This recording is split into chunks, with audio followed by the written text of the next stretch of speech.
Un livre, un auteur, son écriture, son univers. Embarquement immédiat pour un voyage littéraire. Une collection d'émissions signée Tout avec presque rien.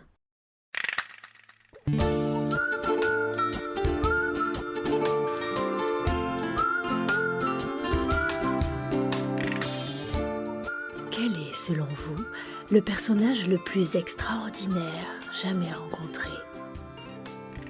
C'est la question que pose le célèbre magazine américain The Reader's Digest pour lancer un concours d'écriture. Nous sommes en février 1953. Jean Giono répond par un manuscrit de 5 feuillets à l'écriture serrée. L'équipe du magazine est conquise. Mais lorsqu'elle découvre qu'il s'agit d'un personnage fictif, elle est désolée, cela ne répond pas aux conditions du concours. Jean Giono est éliminé.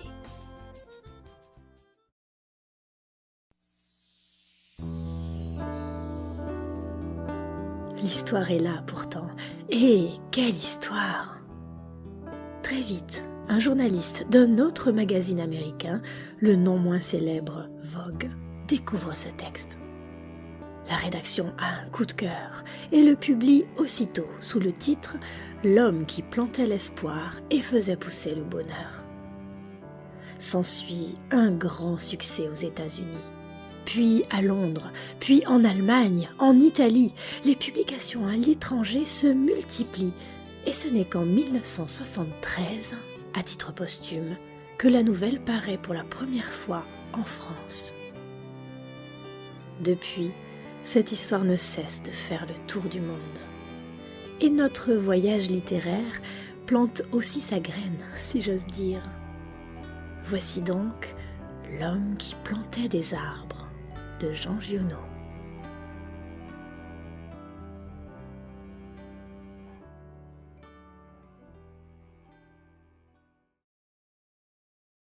Pour que le caractère d'un être humain dévoile des qualités vraiment exceptionnelles, il faut avoir la bonne fortune de pouvoir observer son action pendant de longues années.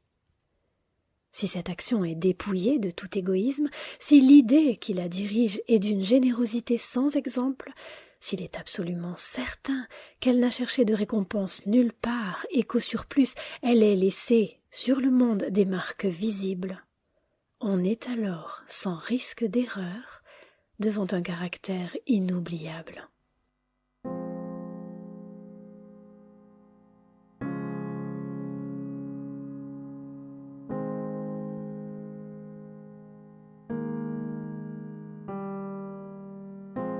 Il y a environ une quarantaine d'années, je faisais une longue course à pied sur des hauteurs absolument inconnues des touristes, dans cette très vieille région des Alpes qui pénètre en Provence. C'était, au moment où j'entrepris ma longue promenade dans ces déserts, des landes nues et monotones, vers 1200 à 1300 mètres d'altitude. Il n'y poussait que des lavandes sauvages. C'était un beau jour de juin, avec grand soleil, mais sur ces terres sans abri et hautes dans le ciel, le vent soufflait avec une brutalité insupportable. Ces grondements dans les carcasses des maisons étaient ceux d'un fauve dérangé dans son repas. Il me fallut lever le camp.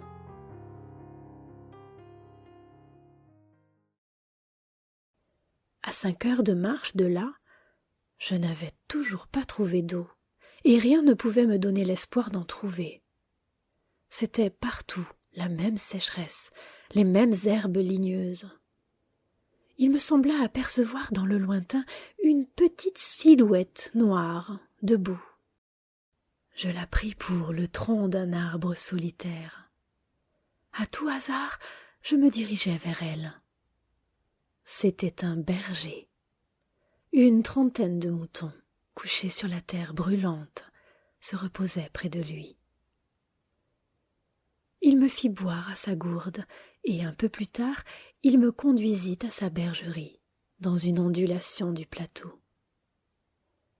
Il tirait son eau, excellente, d'un trou naturel très profond, au-dessus duquel il avait installé un treuil rudimentaire.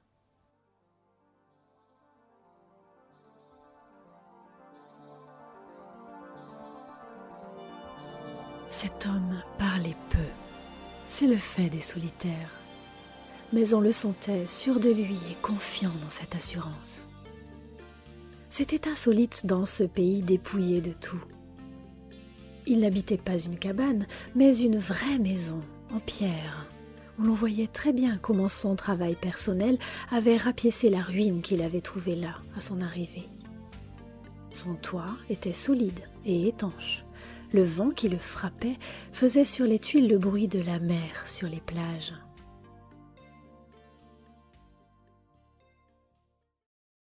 Son ménage était en ordre, sa vaisselle lavée, son parquet balayé, son fusil graissé, sa soupe bouillait sur le feu. Je remarquai alors qu'il était aussi rasé de frais, que tous ses boutons étaient solidement cousus, que ses vêtements étaient reprisés avec le soin minutieux qui rend les reprises invisibles. Il me fit partager sa soupe, et comme après je lui offrais ma blague à tabac, il me dit qu'il ne fumait pas. Son chien, silencieux comme lui, était bienveillant, sans bassesse. Il avait été entendu tout de suite que je passerais la nuit là. Le village le plus proche était encore à plus d'une journée et demie de marche. Et au surplus, je connaissais parfaitement le caractère des rares villages de cette région. Il y en a 4 ou 5, dispersés, loin les uns des autres, sur les flancs de ces hauteurs, dans les taillis de chênes blancs, à la toute extrémité des routes carrossables. Ils sont habités par des bûcherons, qui font du charbon de bois. Ce sont des endroits où l'on vit mal. Les familles serrées les unes contre les autres dans ce climat qui est d'une rudesse excessive, aussi bien l'été que l'hiver, exaspèrent leur égoïsme en vase clos. L'ambition irraisonnée s'y démesure, dans le désir continu de s'échapper de cet endroit.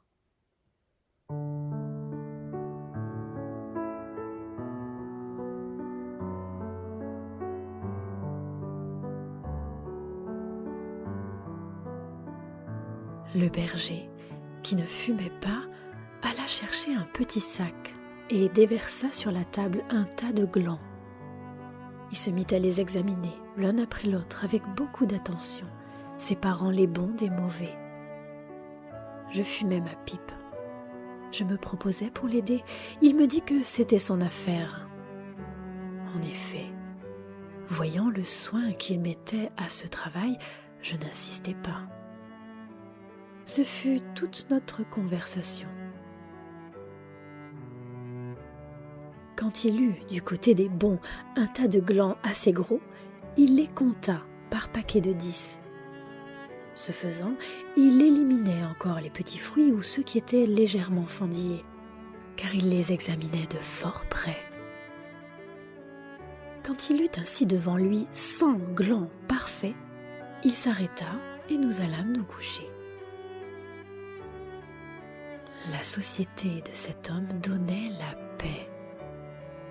Je lui demandai le lendemain la permission de me reposer tout le jour chez lui.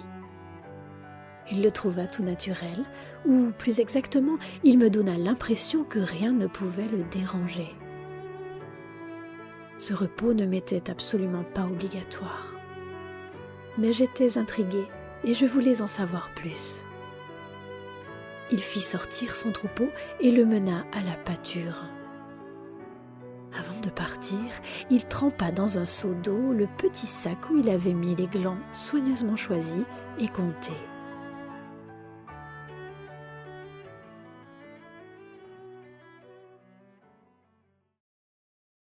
Je remarquai qu'en guise de bâton, il emportait une tringle de fer, grosse comme le pouce et longue d'environ 1,50 m. Je fis celui qui se promène en se reposant, et je suivis une route parallèle à la sienne. La pâture de ces bêtes était dans un fond de combe. Il laissa le petit troupeau à la garde du chien, et il monta vers l'endroit où je me tenais. J'eus peur qu'il vînt pour me reprocher mon indiscrétion, mais pas du tout. C'était sa route, et il m'invita à l'accompagner si je n'avais rien de mieux à faire. Il allait à 200 mètres de là, sur la hauteur. Arrivé à l'endroit où il désirait aller, il se mit à planter sa tringle de fer dans la terre. Il faisait ainsi un trou dans lequel il mettait un gland, puis il rebouchait le trou. Il plantait des chênes. Je lui demandai si la terre lui appartenait. Il me répondit que non. Savait-il à qui elle était? Il ne savait pas. Il supposait que c'était une terre communale, ou peut-être était-elle la propriété de gens qui ne s'en souciaient pas. Lui ne se souciait pas de connaître les propriétaires. Il planta ainsi 100 glands avec un soin extrême.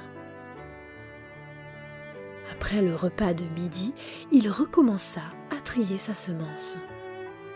Je mis, je crois, assez d'insistance dans mes questions puisqu'il y répondit. Depuis 3 ans, il plantait des arbres dans cette solitude. Il en avait planté 100 000. Sur les 100 000, 20 000 étaient sortis. Sur ces 20 000, il comptait encore en perdre la moitié, du fait des rongeurs ou de tout ce qu'il y a d'impossible à prévoir dans les desseins de la Providence. Restaient 10 000 chênes qui allaient pousser dans cet endroit où il n'y avait rien auparavant. C'est à ce moment-là que je me souciais de l'âge de cet homme. Il avait visiblement plus de 50 ans. 55, me dit-il. Il s'appelait Elzéar Bouffier. Il avait possédé une ferme dans les plaines. Il y avait réalisé sa vie. Il avait perdu son fils unique, puis sa femme. Il s'était retiré dans la solitude où il prenait plaisir à vivre lentement avec ses brebis et son chien. Il avait jugé que ce pays mourait par manque d'arbres. Il ajouta que, n'ayant pas d'occupation très importante, il avait résolu de remédier à cet état des choses. Nous nous séparâmes le lendemain. L'année d'après, il y eut la guerre de 14, dans laquelle je fus engagé pendant 5 ans. Un soldat d'infanterie ne pouvait guère y réfléchir à des arbres. À vrai dire, la chose même n'avait pas marqué en moi. Je l'avais considéré comme un dada, une collection de timbres, et oublié. Sorti de la guerre, je me trouvais à la tête d'une prime de démobilisation minuscule, mais avec le grand désir de respirer un peu d'air pur. C'est sans idée préconçue, sauf celle-là, que je repris le chemin de ces contrées désertes. Le pays n'avait pas changé. Toutefois, au-delà du village mort, j'aperçus dans le lointain une sorte de brouillard gris qui recouvrait les hauteurs comme un tapis. Depuis la veille, je m'étais remise à penser à ce berger planteur d'arbres. 10 000 chênes, me disais-je, occupent vraiment un très large espace. J'avais vu mourir trop de monde pendant 5 ans pour ne pas imaginer facilement la mort d'Elzéar Bouffier. D'autant que, lorsqu'on en a 20, on considère les hommes de 50 comme des vieillards à qui il ne reste plus qu'à mourir. Il n'était pas mort. Il était même fort vert. Il avait changé de métier. Il ne possédait plus que 4 brebis, mais par contre, une centaine de ruches. Il s'était débarrassé des moutons qui mettaient en péril ses plantations d'arbres, car, me dit-il, et je le constatais, il ne s'était pas du tout soucié de la guerre. Il avait imperturbablement continué à planter.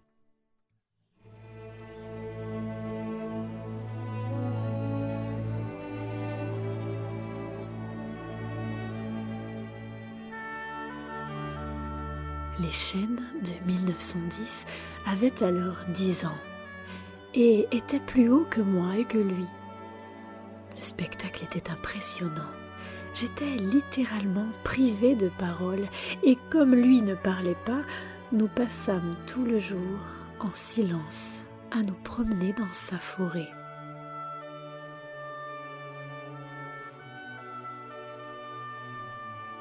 Elle avait en 3 tronçons 11 km de long et 3 km dans sa plus grande largeur. Quand on se souvenait que tout était sorti des mains et de l'âme de cet homme, sans moyens techniques, on comprenait que les hommes pourraient être aussi efficaces que Dieu dans d'autres domaines que la destruction. Il avait suivi son idée, et les hêtres qui m'arrivaient aux épaules, répandus à perte de vue, en témoignaient.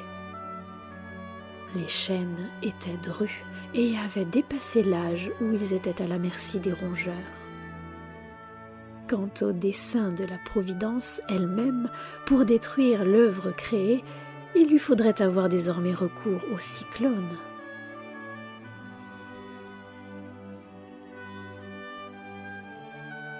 Il me montra d'admirables bosquets de bouleaux qui dataient de 5 ans, c'est-à-dire de 1915, de l'époque où je combattais à Verdun. Il leur avait fait occuper tous les fonds où ils soupçonnaient, avec juste raison, qu'il y avait de l'humidité presque à fleur de terre. Ils étaient tendres, comme des adolescents, et très décidés. La création avait l'air, d'ailleurs, de s'opérer en chaîne. Il ne s'en souciait pas. Il poursuivait obstinément sa tâche, très simple. Mais en redescendant par le village, je vis couler de l'eau dans les ruisseaux qui, de mémoire d'homme, avaient toujours été à sec. C'était la plus formidable opération de réaction qu'il m'ait été donné de voir. Ces ruisseaux secs avaient jadis porté de l'eau dans des temps très anciens. Certains de ces villages tristes dont j'ai parlé au début de mon récit s'étaient construits sur des emplacements d'anciens villages gallo-romains dont il restait encore des traces dans lesquelles les archéologues avaient fouillé. Et ils avaient trouvé des hameçons à des endroits où, au XXe siècle, on était obligé d'avoir recours à des citernes pour avoir un peu d'eau.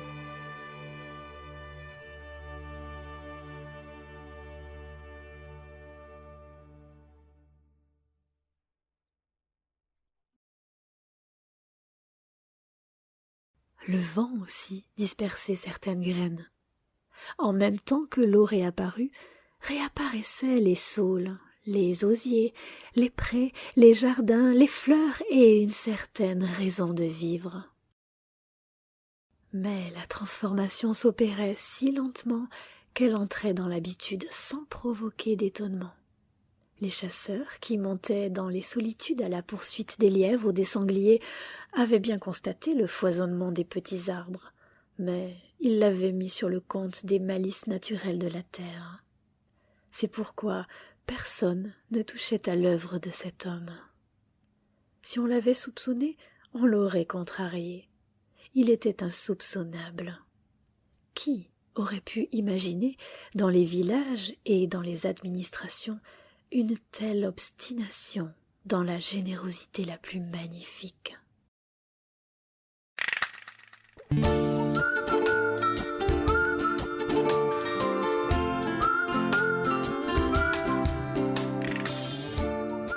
Patience, persévérance, audace, obstination, quel mot choisir pour qualifier ce bon vieux Ézéar?